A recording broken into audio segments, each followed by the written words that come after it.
தேர்தல் ஆணையத்தின் முறைகேடுகள் குறித்து நாடாளுமன்றத்தில் விவாதிக்க வேண்டும் என கன்னியாகுமரி நாடாளுமன்ற உறுப்பினர் விஜயவசந்த் வலியுறுத்தியுள்ளார்.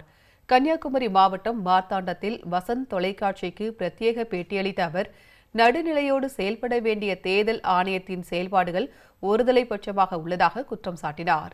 இதுகுறித்து மக்களவை எதிர்க்கட்சித் தலைவர் ராகுல்காந்தி தொடர்ந்து கேள்வி எழுப்பி வருவதாக கூறிய அவர், தேர்தல் ஆணையத்தின் முறைகேடுகள் குறித்து நாடாளுமன்றத்தில் விவாதிக்க வேண்டும் என வலியுறுத்தினார்.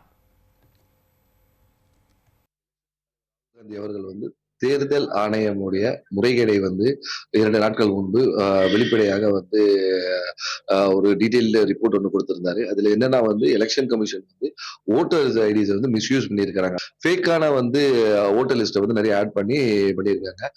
இந்த முறைகேடை அன்னைக்கு எக்ஸ்போஸ் பண்ண ராகுல் காந்தி எலக்ஷன் கமிஷன் இதுக்கு பதிலளிக்க வேண்டும் என்று கேட்டிருக்காரு. அதை விட்டுவிட்டு எலக்ஷன் கமிஷனாக இருக்கட்டும், பாரதிய ஜனதாவாக இருக்கட்டும், இவர்கள் எல்லாம் அதை டிஃபெண்ட் பண்ணி தான் பண்ணிட்டு இருக்காங்க தவிர இதுக்காக நடவடிக்கை எடுக்கப்பட வேண்டும் என்று யாரும் வலியுறுத்தவில்லை.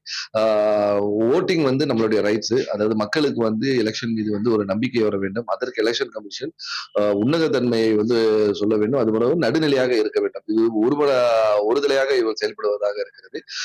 இது தொடர்ந்து எங்களுடைய கேள்விகள் எழுப்பிக் கொண்டே இருப்பார் எங்கள் தலைவர். அதற்கு ஈஸி பதில் சொல்ல வேண்டும். பாராளுமன்றத்தில் நாங்கள் குரல் எழுப்பும் போது அவையை ஒத்தி வைத்துக் கொண்டிருந்தால் பதிலளிக்க மத்திய அரசு தயாராக இல்லை.